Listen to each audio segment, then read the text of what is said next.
Marvel comics की तरफ से अवेंजर्स एमेरगॉन सीरीज़ का पहला इशू हमारे सामने आ चुका है, जिसमें मेन विलन की बात करें तो वो रेड हल्क है। यहाँ वो कहता है कि हमें सालों पहले ही डूम को रोक लेना चाहिए था, पर इसके बदले मुझे प्रिजन में कर दिया गया।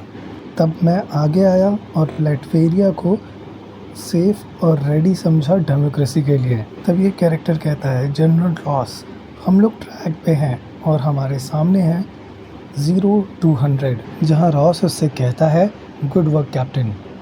इस बात का ख्याल रखना कि मेरे गामा चार्ज स्पेस में प्लेस्ड कर दिए जाएं। तो ये वो कहानी है जो रेड हल्क के साथ मार्वल कॉमिक्स में बताई जा रही है।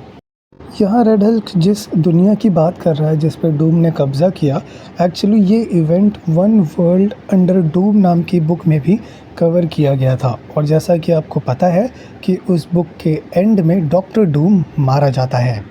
तो उस कहानी में होता यह है कि डूम एक्चुअली रेड हल्क को अपनी एक जेल में बंद करके रखता है। तो अब डूम के गैर मौजूदगी में रेड हल्क लैटवेरिया पर शासन करने की कोशिश करता है।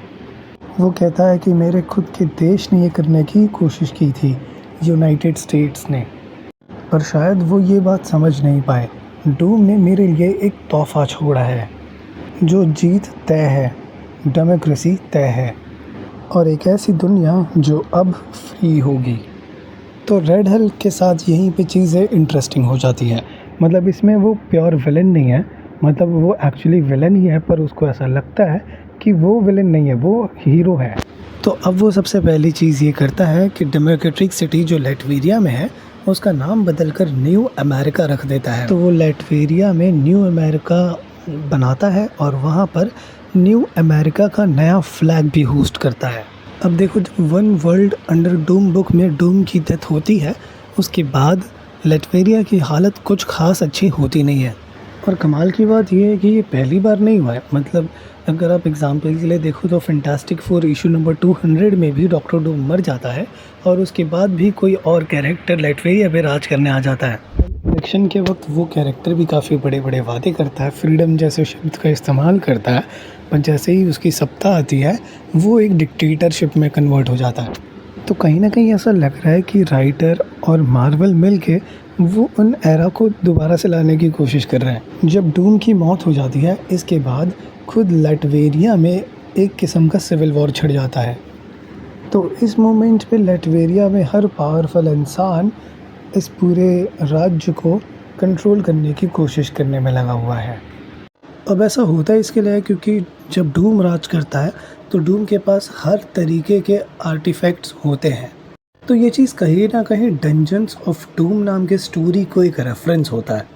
उस स्टोरी लाइन में भी ऐसे ही पावरफुल लोग डॉक्टर डूम के आर्टिफैक्ट्स के पीछे हाथ धोकर पड़े रहते हैं। तो उसी तरह थंडरबोल्ट रॉस भी लैटवेरियंस को ये सपना दिखाता है कि हम इस सिटी को पूरी तरीके से चेंज करके रख देंगे। तो इस चीज़ से होता यह है कि निक फ्यूरी जो कि दोबारा शील्ड को रजिस्टर करने की कोशिश कर रहे हैं, मतलब इस बार मतलब निक फ्यूरी ही शील्ड है, तो वो उनकी नज़र रेड हल्क पर पड़ जाती है। तो इस मिशन के लिए Nick Fury actually Steve Rogers को रिक्रूट करते हैं, जहां निक फ्यूरी ये चाहते हैं कि कैप्टन अमेरिका लैटवेरिया जाए और वहां के मसलों को थोड़ा समझाने की कोशिश करे। और यही चीज़ कैप्टन अमेरिका को रेड हल्क के रेडार पर ले आती है। तो देखो, शुरुआत में स्टीव रॉजर्स को ये काम करना ठीक नहीं लगता, पर इन द एंड वो एग्री कर जाते हैं, क्योंकि यहाँ बात हो रही है एक देश के फ्रीडम की जो वो डिज़र्व करता है। और यहीं पे हमें देखने को मिलता है captain America versus red Hulk का सीन। और इस फाइट में रेड हल्क काफ़ी आसानी से जीत जाता है, मतलब कैप्टन अमेरिका की बैंड बजा के रख देता है। अब देखो, ये इशू काफ़ी ज़्यादा बड़ा है, ठीक है, और मैं घंटे भर की वीडियो नहीं बनाना चाहता। तो अगर आप लोगों को इस वीडियो का पार्ट 2 चाहिए तो कमेंट में लिख दो पार्ट 2, और लाइक टारगेट रखते हैं 300 लाइक्स का।